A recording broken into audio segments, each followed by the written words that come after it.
All right, well, welcome, ladies and gentlemen. It is great to join you from the LBJ Washington Center, part of America's Future series, and what a great virtual summit this has been already.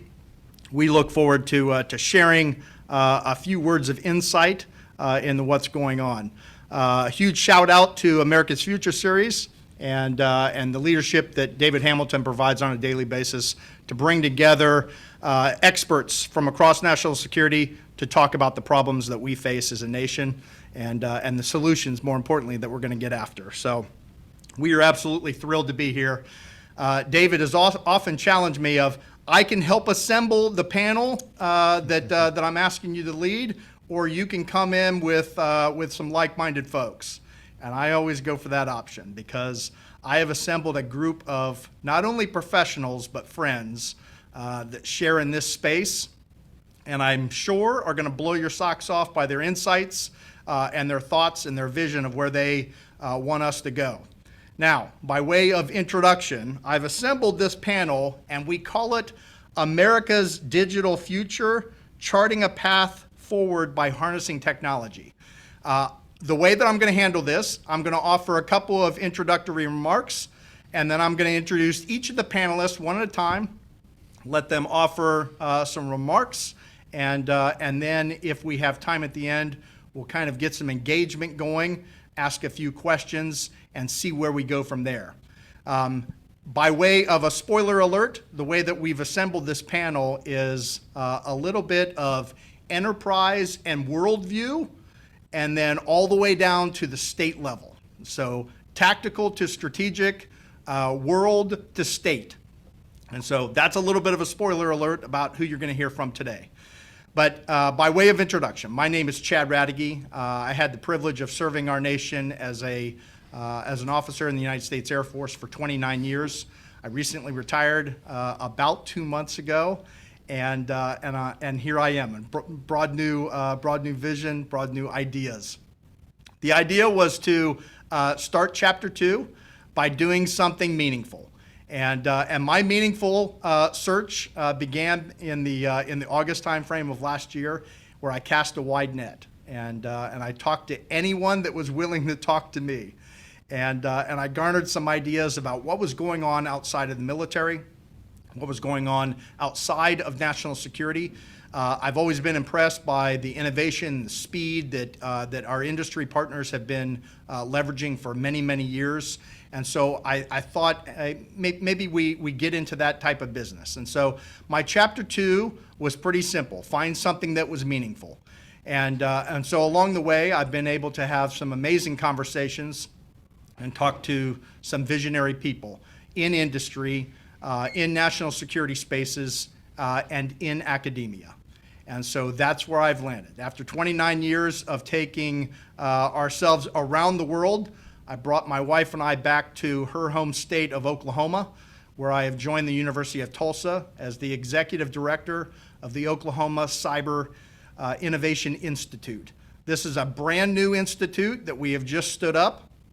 The vision is to bring together all of the ideas of academia. And so the University of Tulsa is uniquely postured. They have vast experience in the cyberspace arena by way of cyber core programs. They have cyber doctorate, cyber fellows that study at the university, a remarkable cadre of professionals that are teaching about cyber in the future.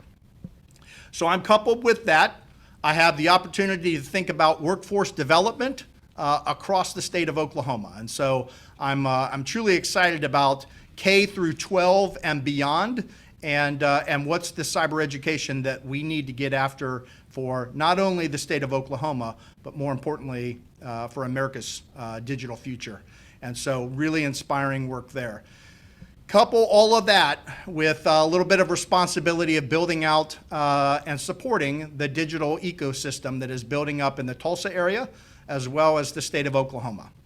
And so as we have businesses that are coming in with their ideas, entrepreneurs that are coming in and wanting to stand up tech projects and tech companies, we need to marry up the workforce with them and get them going. And so I get to be at the intersection of all of those activities together: the research, academia, the workforce development piece, as well as the entrepreneurial spirit and some of the great work that's going on. And so I feel like I found some meaningful work in my Chapter 2, and I'm excited to launch. By way of some initial thoughts from me before I introduce each of our panelists, I've been thinking about this a lot. Believe it or not, I'm on week number 2 of my job, and so I'm less than 10 days into the job. A lot of my work up front, kind of studying for my exam, if you will, was researching what's going on across the enterprise. The White House has provided some remarkable guiding principles with their workforce task force and their technology workforce, the work that has been going on with our National Cyber Director. And so I've done a lot of reading on what they are trying to inspire at the U.S. level, and then how we can incorporate that into the state of Oklahoma. And so there's some great work that's going on. What I've learned and what I have observed over many, many years is that the real power comes when you team people with technology. They cannot work in isolation. Technology without the right people is just a tool. People without technology, you can't move fast enough to keep up with the digital world that we work in. And so it's marrying those two concepts, the people and the technology together, is what's going to inspire us moving forward really into America's digital future that we aspire to. And so I think that this is goodness. I think that the White House vision of where we want to go enhances all of the things that seem to be important to us as voters: national security for our nation and the economy. And so those two things coming together, people and technology, are going to drive us forward into that. And so I'm really excited about that. The work that I'm trying to do in the state of Oklahoma that I'm aspiring to is to build some unity of effort in the way that we think about marrying those people and that technology together. And I think that it's really some unity of action and unity of vision that is required up front. When you have the State House and the state government involved, when you have academia, when you have the businesses that all are collaborating and talking, and then you bring in the individual person, there's real power and real unity of action if you can get all of those things working together. And so that's what I'm trying to do, at least up front, is build that ecosystem where you collaborate and talk to one another about technology and how do we harness technology for our future. And so some goodness going on there. The recognition is that everyone is going to need some sort of foundational educational skills. And so we're going to look at how do we take cyber and digital and tech down into each and every school, every K through 12 student, every teacher that's in a classroom, give them the tools to teach our future, that of our students, what they need to know about securing our digital future. And so I'm excited about that. There's also a recognition in this new role, and finally, is that we need to have some continuing education. It's one thing to get in and have a conversation with a student and give them the entry-level skills and education that is required. But it's another thing to build up some sort of ecosystem that supports their continued growth. It could be clubs, it could be professional organizations, it could be skills, it could be training, it could be resources that we allow these students to grab onto and to bring their skills into the workforce. Really excited about where we're going. I'm really excited about the role that I'm going to play in helping pull this unique ecosystem together for now my home state. And so thanks for a couple of minutes of letting me tell you what's going on in our part of the country and our state. So the real reason you're here is to hear the experts that we've assembled on this panel. And so I'd like to introduce our first panelist. I had an opportunity to work hand in hand with Lauren as she was leading the innovation efforts for our Department of the Air Force and our Department of, well, that includes the Air Force and the Space Force. She played a unique role in helping collaborate, bring together innovation as our Chief Innovation Officer for the Department of the Air Force, and then our Chief Information Officer. And I got to witness her abilities, her ability to pull together a vision, and then more importantly, communicate that vision across the entire Department of the Air Force. It was an inspiring message. She had buy-in from the leadership in the Pentagon to our youngest airmen on the flight line, and I got to see her in all types of forums. More importantly, I saw her tested as we went through COVID together. And what I will tell you is that many, many late-night calls and calls around the clock trying to figure out how to transform our Air Force seemingly overnight to enable them to continue national security. And so she has just been a remarkable teammate and someone that I have looked up to for many, many years now. And so it is my privilege to introduce now in her new role as the Chief Innovation Officer for SAIC here in Washington, D.C. Ladies and gentlemen, please give it up for Ms. Lauren Knausenberger. Lauren, over to you. Well, thanks, Chad, and it's great to see you here again, too, transformed from General Raduege to Mr. Raduege here. The hair's a little longer? The hair is longer. You get traded in the camo for the suit. Yeah, indeed. Very well done, very well done. And and great to see another old friend and colleague on this side from Microsoft, and then new friends, of course, from Oklahoma. You always have to have more friends from Oklahoma for sure. For sure.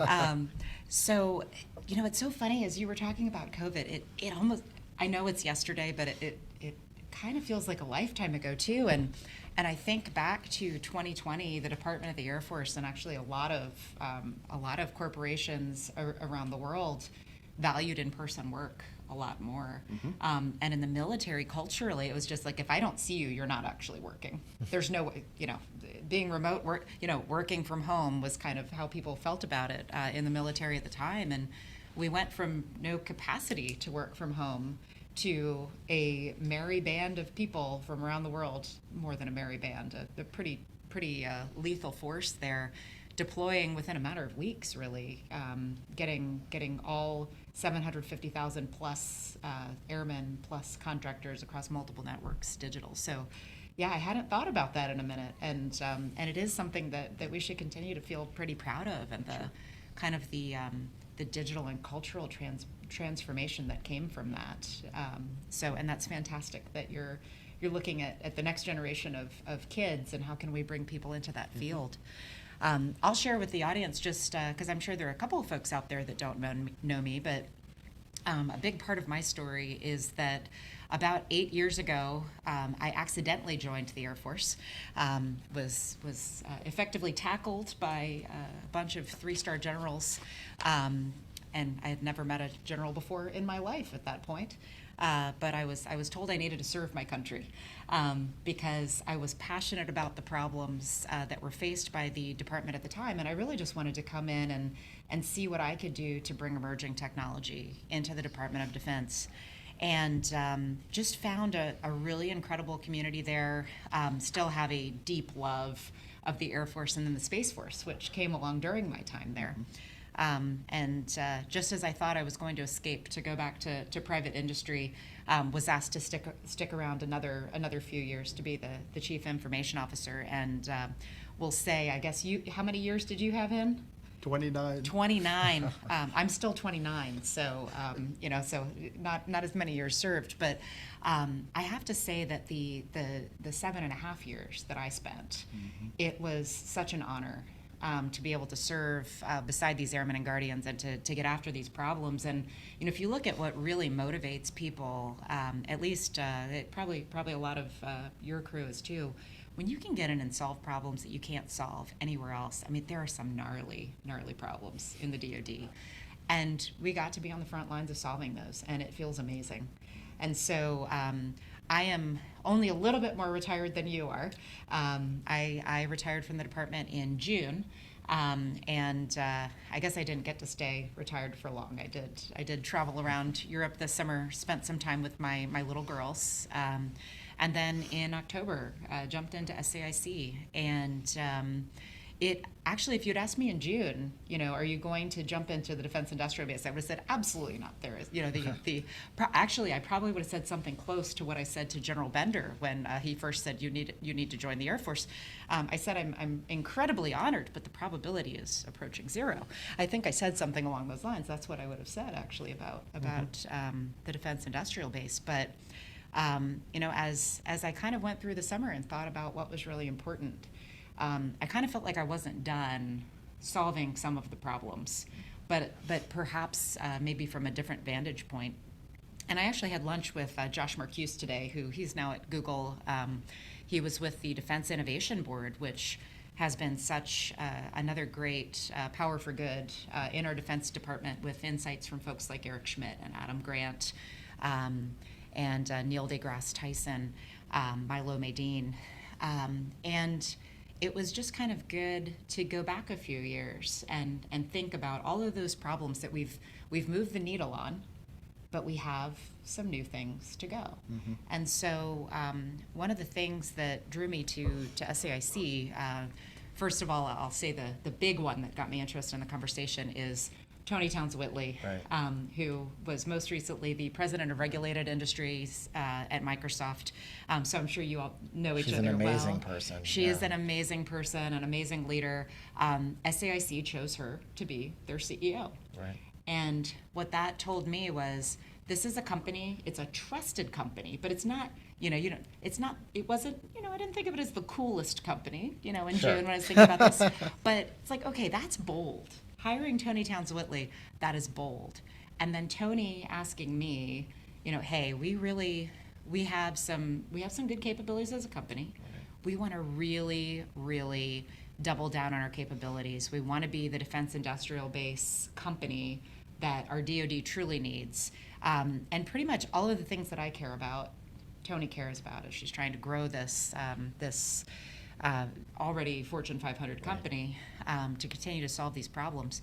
And so being able to look at how do you bring emerging tech to not just the DoD market, but to the civilian market through the lens of an integrator who truly can look at what are the best companies in Silicon Valley, and how do I then de-risk that technology, help that technology scale, do some real vetting, maybe help a company get FedRamped, and bring that in to make a more cohesive solution, probably partnering with a Microsoft or another hyperscaler, bringing in capabilities from any number of software vendors. We certainly do a lot with ServiceNow and others as well. And to truly look at that end-to-end at scale, making sure that things are secure, that is something that I remain passionate about.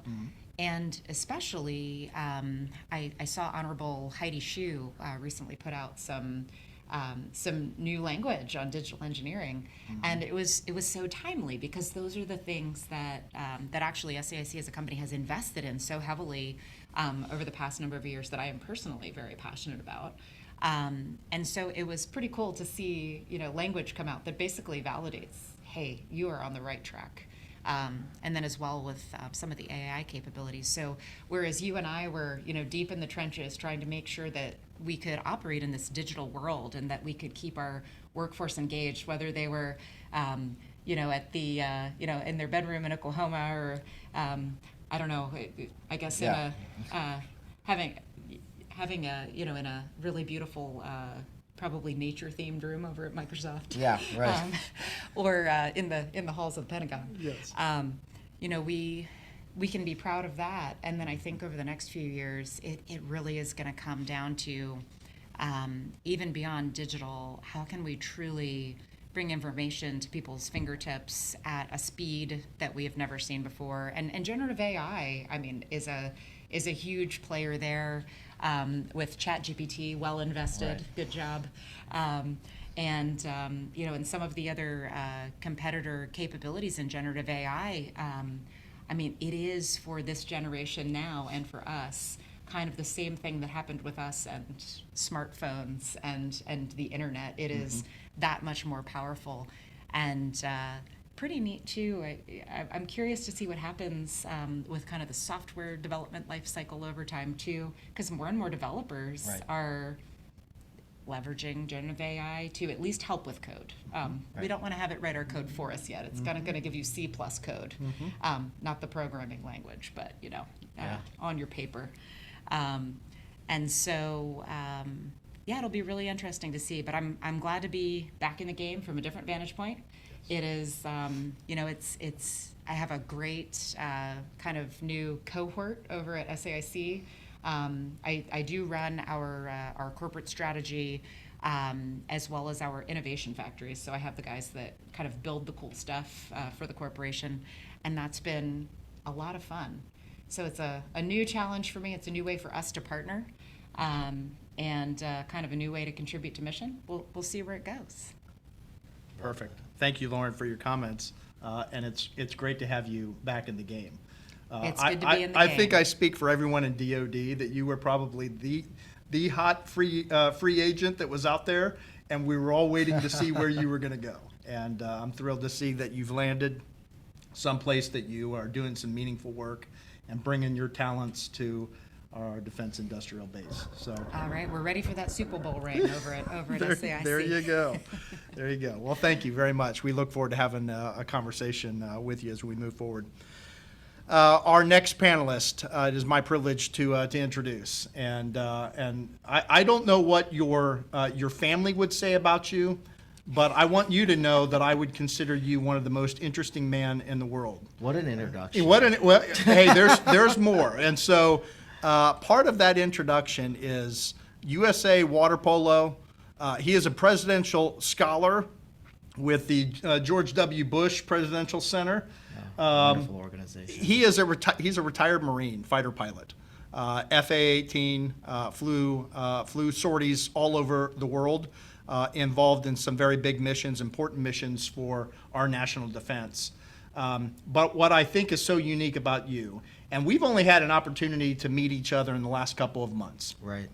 You were part of that Chapter 2 interview that I was doing, of finding people that I was drawn to, that I was excited to work with, that I loved the vision and the passion that you brought to a game. And that's what you do on a daily basis. And so I'm excited to see how all of our circles are going to start interacting. But I really do call you one of the most interesting men in the world. And what I think is really cool about you is you have found your why. And so I know you may go into that a little bit. Sure. But you finding your why and bringing that to work every day for a big corporation like Microsoft is inspiring work. And so I think we're going to have to hand him a Dos Equis. I know, Yeah, maybe. It's like we're that may missing come an that opportunity. may come after this panel. Okay. But ladies and gentlemen, he is now the general manager for security solutions for Microsoft Federal. Please welcome Mr. Vishal Amin. Well, thanks for Sir, having over to me. you. I don't even know how to follow that introduction. My family would probably not agree with you, especially my 3 young children. They don't think what I do is exciting anymore. I think your initiatives should hopefully change that with the K through 12 initiatives. I think when my son and daughter go to the flight line now and they say, "Wait, you used to do that? Why not anymore? Why are you behind your computer all day?" Right. And I think that's the realities of what I do now. But I think making cyber exciting is something amazing. It's funny. You said you joined the Air Force as a mistake. Yeah, by accident. It wasn't a mistake, but it was an accident. Quick sidebar. When I originally enlisted in the Marine Corps, and when I originally enlisted in the Marine Corps during Clinton's administration, I had no intention to join. And the cold caller called my house, or the recruiter called my home, and my father or my mother picked up, and they said, "Hey, Vishal's not here," and I was living in another state at the time playing water polo. Mm-hmm. And I came home, and my father said, "Hey, there is this," he called it the Army guy. So the Army guy called, "You should go down to the office and get your name off the calling list. They've been calling here every week." And, we had the yellow pages and the white pages, and, at that time we used to trade those in for ice cream cones at Thrifty during spring break. But I said, "All right, I'll go down to the office," and I rode my bike down to go take my name off the calling list. I mean, I was a 17-year-old, had no backbone, and I mean, they read me pretty good. I walked through those doors, and I wasn't about to leave those doors without an enlistment in the Marine Corps, and I didn't know how to say no. Was no national security events going on at the time. It was just, they had convinced me to enlist. And I remember coming from a large family, a lot of doctors and professional folks. I walked my bike home that day because I was too scared to share with my mother that I enlisted in the Marine Corps. And when I told her that, she was crying, and she's like, "You can't do it." And I said, "It's okay. I'm only 17. You have to sign the consent." And my father actually looked at me and he said, "Hey, in this family, when you make a commitment to something, you do it." And they signed it, and I went back and I enlisted in the Marine Corps. Best mistake I've ever made. 21 years later, right? Commissioned, got to fly in some beautiful aircraft, do some amazing things, both on the ground, in the air, back on the ground, and then here. So That's thought I'd awesome. share that quick sidebar. I mean, what we do at Microsoft is amazing work, but I think it's those types of moments in my life that have shaped my why and my commitment to our industry. I think this panel is really fascinating and amazing simply because all of us come from different walks of life. We all do different things, and we all ended up here for different reasons. I'll briefly go into my why. There's a whole plethora of my career and my history of deployments and things I've been able to do, both on the enlisted side, on the officer side, leading Marines and joint organizations and units. And in 2015, I got into cyber. And sure, I do cyber at Microsoft. I have some brilliant folks on the team that do security, compliance, identity. We have sales teams, we have business program management teams, we have individuals that work with our engineering orgs and our CELA orgs, and they've been doing this forever. And I ended up having the privilege to work with these folks like I did it in service in uniform because we are all connected because we're so passionate about cyber. And in 2015, I was involved, I entered the cyber industry because the Islamic State hacking division released all my information all over the public media. And I found out that my data was compromised from CNN with my name, my picture, my phone number, my address, everything on there with a message saying, go to this person's home and go kill them and kill their family. And for 2 years after that moment, I lived under protection and extra vigilance. And I chose to retire shortly after and dedicate my life to protecting the identity and data. And from someone who hasn't worked at that time, hadn't worked with networks and connectivity and data, my thought was, before that, national security was what we did when we operated overseas, when we went and did these missions, when we retrieved personnel from embassies, when we went and flew sorties and supported Marines on the ground with surface-to-air and air-to-air fires. For me, national security was doing our country's bidding and defending democracy. And I spoke about this a little bit this morning with some of our Department of Defense family, the Air Force and Navy, and I shared that 10 years ago,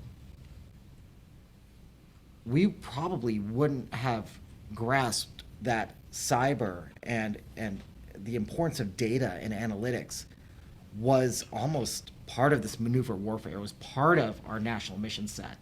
It actually triggered or was influential in everything we did. And what I realized when my name was targeted, when my family was put in jeopardy and at risk physically and tangibly, it happened, and we had intercepts to our home months after that, that it didn't matter what you did, how you did it, when it affects the human, when it affects the things you love most in this world, your kids, your family, your home, and you're not overseas, you're not behind these physical and digital barriers, it triggered a whole new different level for me. And that's where I find my why. That's where I find my passion. And I taught myself our industry, and I learned so much from individuals like yourselves, like the innovations that happened. When I joined Microsoft, I joined on March 2nd of 2020, and 4 days later, COVID. So I went from an organization that was pushing on the boundaries of innovation, that had a partner with industry to totally change the way we're doing things. And I wasn't even working with the Department of Defense. I found that calling about a year into Microsoft when I came back into the industry and said, we need to do more for our warfighters.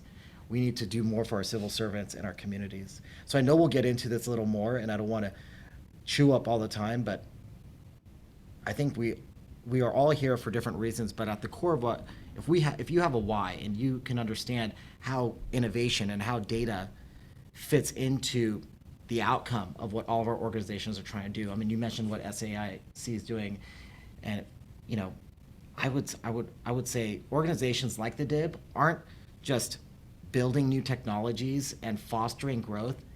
They are the core and the central portion of how we are innovating.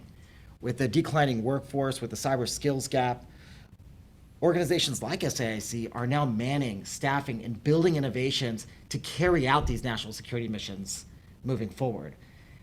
I mean, I look at some of the most innovative healthcare organizations in the world, like the VA, who in our community, many folks say, well, the VA is not innovative. The VA was one of the first healthcare organizations to create gaming for wounded warriors when they came back. I mean, and that happened years ago.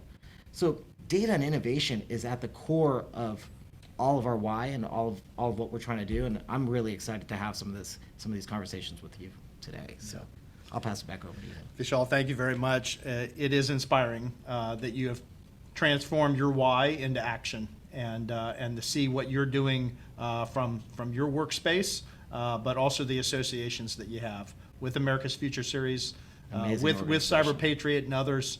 Thanks for what you're doing. It's great to have you as a teammate. Ladies and gentlemen, it's my privilege to introduce our third and final panelist. Now, this gentleman from the state of Oklahoma is actually this is the first time I've met him in person. He was part of my Chapter 2 conversations that I started having. And as I started kind of dialing into where I wanted to go in the world and the industry that I wanted to be in, I had an opportunity to make a phone call. And we had a late night phone call where on the spot, you described your vision for not only the state of Oklahoma, but beyond. And I read passion in everything that you said. And so I can remember on the spot, having not even met you, I said, hey, we've got this panel coming up in January, and I think your voice needs to be heard. And so, RJ, I want you to know that you in particular were one of the reasons you inspired me to stay in the state of Oklahoma and be involved under your umbrella of what you're building for our great state. And so I just want to thank you for that. He is a Marine reservist and spends time with the Marine Innovation Unit. In fact, is flying home to Austin today. Not home. Yes. Flying home to Austin with LBJ University of Texas at Austin moniker on your jacket, but flying home and going to spend some time with the Innovation Unit. So thanks for your continued service to our nation in uniform. He has also spent some time as an information security manager for the city of Tulsa, and now he is in the Attorney General's office. So he is the Deputy Attorney General for Cybersecurity, Technology, and Digital Assets for the state of Oklahoma. And so, ladies and gentlemen, please help me welcome Richard Jackson. RJ, over to you. Well, thanks for being here, and I hope I can honor your investment to decide to move yourself and your family back to Oklahoma. Hopefully that's we made a good down payment. I'm glad that He put that on you. Good so far. But, well, I hope I will live up to that investment. I'll make it worth it for you. And so I'll actually borrow some of the comments that we've made here today about, one, wanting to be an integrator and what we've seen when things become real for you. Working in, I was an aide for several years, 2 years to be exact, felt like a decade. But I got to learn, I got to see the just beyond the horizon about what the big thinkers in the DoD were trying to understand and ascertain about what's in the adjacent possible for the needs of the nation. And so having that perspective as an 8-year, at that time, 8-year veteran of the military, I hope to have translated the strategic to the tactical. What does that mean for me? And what ultimately came through as a thesis of a byline, maybe even a why, is that I recognize with the emergence of great power competition, some of the economic struggles that we are facing here in the United States, monetary and fiscal issues, the issues that we're facing with demographics, whether it be educational, whether it be aging population, is that we are in a period of transition, and there needs to be a vanguard willing to take up the mantle of pursuing that into the future. And if not us, then who? So taking that on as an opportunity to lowercase l lead, not by virtue of, I guess, anything that I think that I'm doing special other than pursuing it. And so I did want to comment. I actually joined the Marine Corps on purpose, not on accident, but I did get into cyber on accident. And so I joined the Marine Corps. I'd already gone to law school. I'd already graduated. Already passed the bar and was already practicing. And I had what I affectionately call my quarter life crisis of conscience, in that I was right up against the age limit on joining. And it was one of those, if you don't do it now, you're never going to get to do it. So I intentionally went to the recruiter and joined, but I got into cyber on accident. After I came back, actually decided to restart an education career, went to a job fair, and someone misread my resume and forwarded it to a cybersecurity contractor, thinking that I had a clearance that I did not actually possess. They were very interested in interviewing me. We had one interview where they actually read the document, and I was not hired. But fortunately for me, one of their clients was looking for someone who was more in the policy space than in technical. And they said, well, you're a lawyer, you understand what's required from a policy perspective. Would you be willing to do it in cyber? And I asked, does it pay? They said, yes. And they said, well, absolutely, of course. And that was the city of Tulsa. And so I started was now a 10-year career in cybersecurity, and have branched out into other novel and emerging technology spaces, and then proposed to then Attorney General-elect what is now the job that I have, a role that we would be willing to demonstrate leadership in economic and business development around novel and emerging technologies, with an emphasis on dual use or defense innovation. Is that there's going to be a real need in 5-10 years for the work that we're doing today, but we have to put in the work today. And so that's really why this job exists and what we're intending to produce, and look forward to expanding on the conversation about where that's going and the way we think about it. Amazing. RJ, you're living up to it so far. All right. It's great to meet you in person. I look forward to doing good things with you in the state of Oklahoma, and hopefully we branch out from there and take some of these ideas and vision and take it to the national level. So thanks for being here.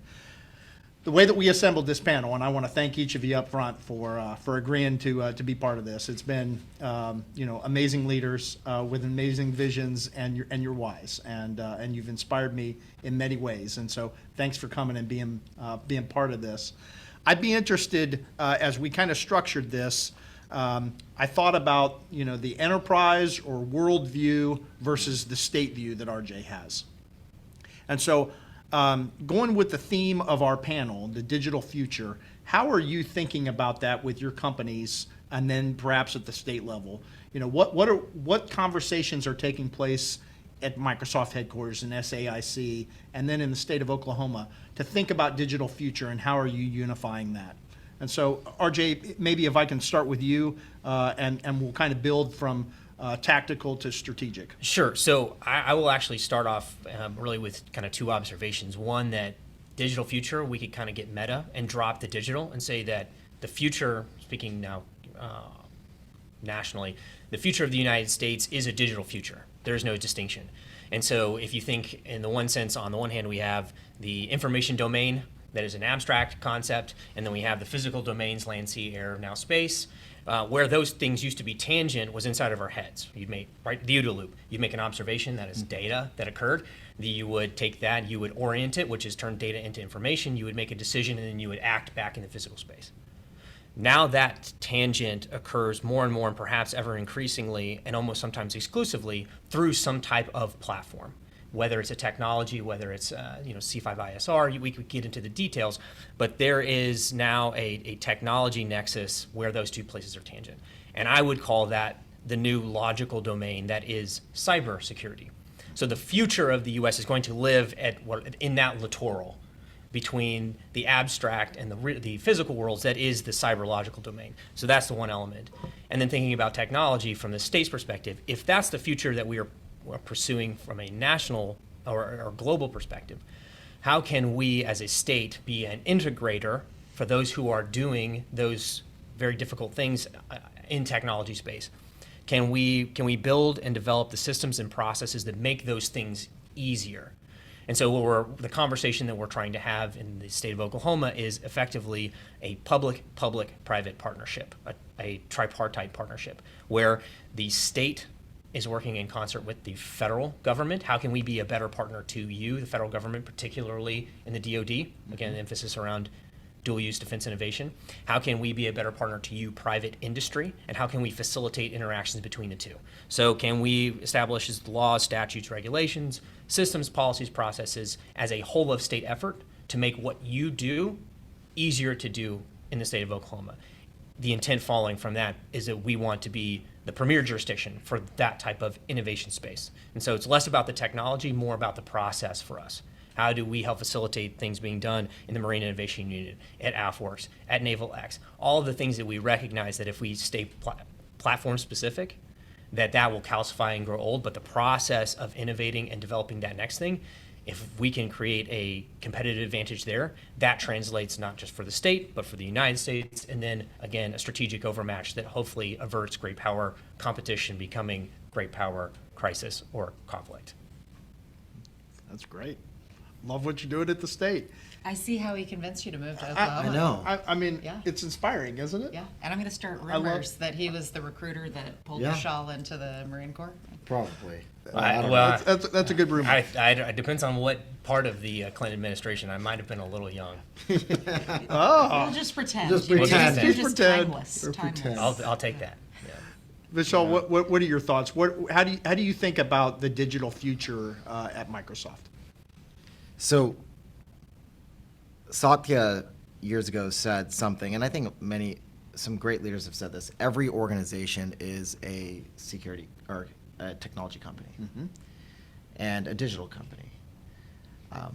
The way I look, and I think as Microsoft looks at this, and this is my opinion and the way we should look at it, is less about the products, more about the processes, but we have to still focus on the outcome, the people, the human behind it. I think every organization, when we build technology, when we build product, when we build services, when we build offerings, I think when we start getting away from the human element and the outcome-focused pieces of innovation, we lose sight of what we're doing and how we're doing it. A great example of this is where the cybersecurity community and large enterprises like Microsoft have come. Years ago, you can look at Microsoft as a single entity and say, hey, it's a platform, it's a technology platform. We have all these Defender products that protect servers and infrastructure and IoT. And now I look at our strategy as, how do we actually partner with industry, with AWS, with Google, with SAIC, to open up our ecosystem so that we can actually make things easier for the end users, how we can make it seamless for those individuals in all of our critical infrastructure sectors. And what I mean by that is when we work with hospitals, when we work with the Department of Defense, and the Air Force was amazing to work with. One of the things that we spoke to the Air Force a lot about was, there's products and services that, in the Navy that these warfighters use on the edge in air-gapped environments that really help them achieve mission and gain visibility. You don't want to just rip and replace the technology. How do we bring some of those legacy processes, those technologies into our fold now and boost them up so we have continuity of operations? And I think we have to look outside of the traditional spaces where Microsoft has played. in the past and where we are currently, similar to a lot of our other cloud organizations. A majority of our business in the past has been in software and has been in cloud. But I think it's important to see how, when you said end-to-end when you started, I now look at end-to-end not just as our devices and endpoints and identity. I look at it as, for me, I look at it as my home. And then I look at it as mission.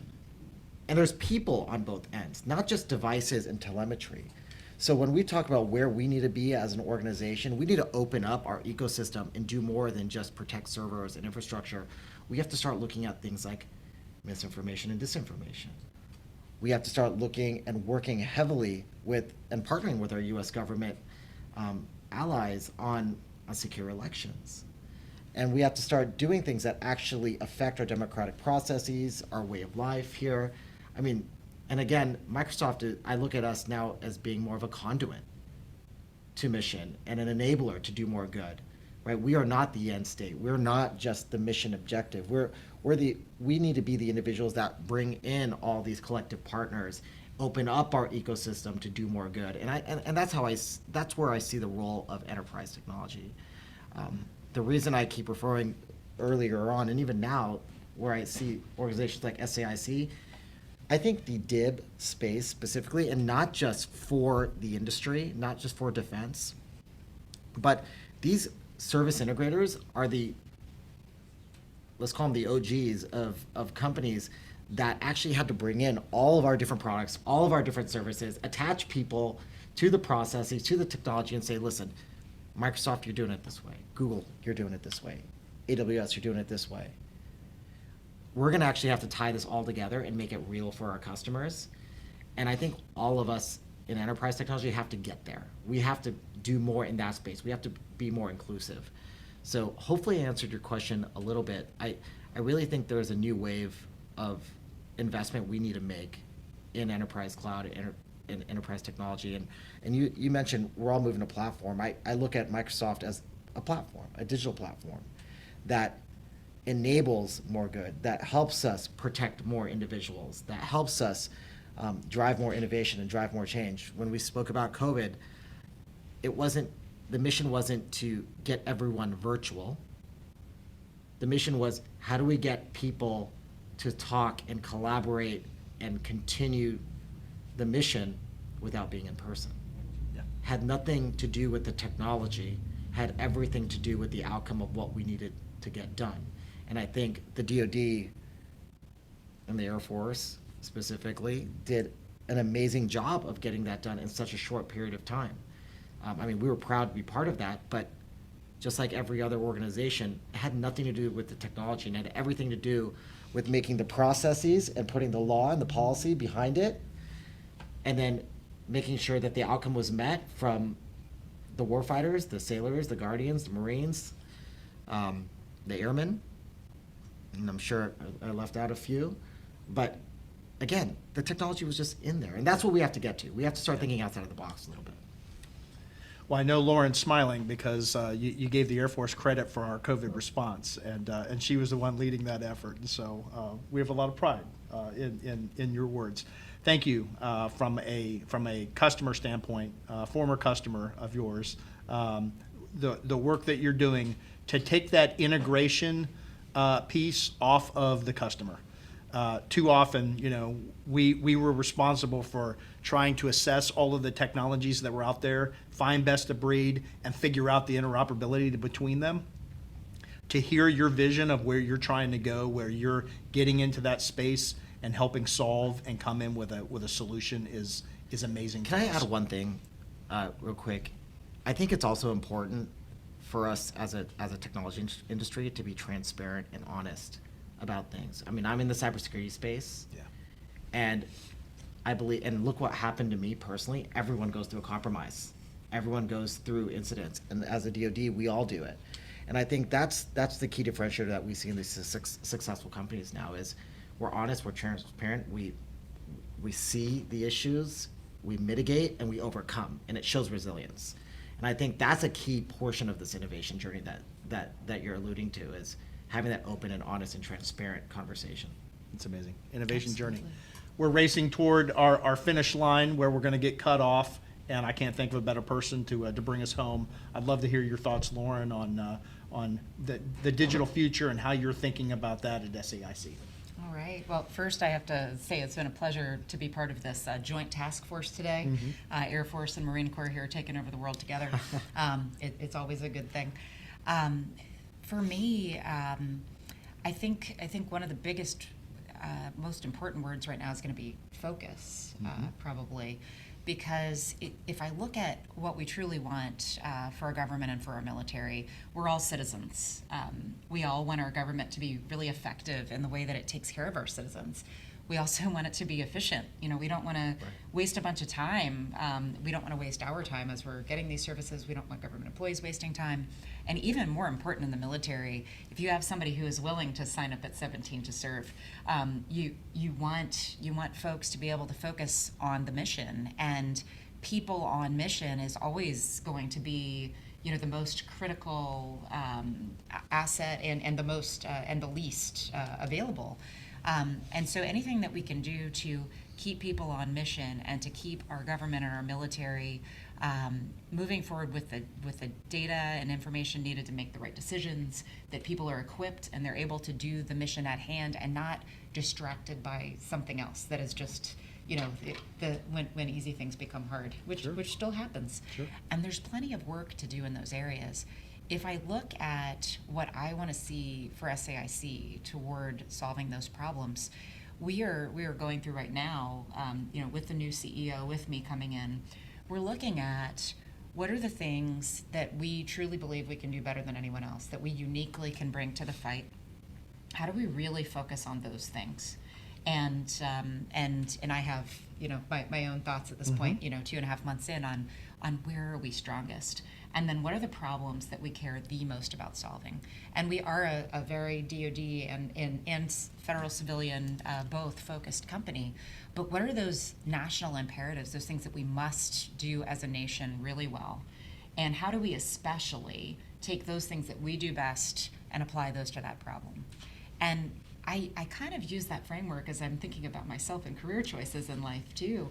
And I think we all do. Anytime that you can take what you do best and you can contribute to something that you uniquely can do, just everyone wins. And so that's really my goal over the next year. So I'm with a company that just does incredible work, both in kind of the digital space and in digital engineering. And how do we take those things, double down, and apply them to some of the most critical missions? One for sure that I know we'll be focused on is C5ISR, and the civilian equivalent of that typically is enterprise to edge. And how do we really drive home some global solutions to those problems? So I think really it all comes down to solving the most important problems and just being pretty clear about what your conviction is around those. And so it'll be fun. I hope we all get to kind of work together on some of these problems, and it's been a pleasure being here with you. It's been a pleasure indeed. Thanks to each of you for sharing some time. It's amazing how fast an hour goes when you're having fun and inspired by the words that are being shared. So thanks for being part of this. Again, thanks to the America's Future Series for this opportunity. We look forward to future events together. Until the next time, thanks everyone. Out from here.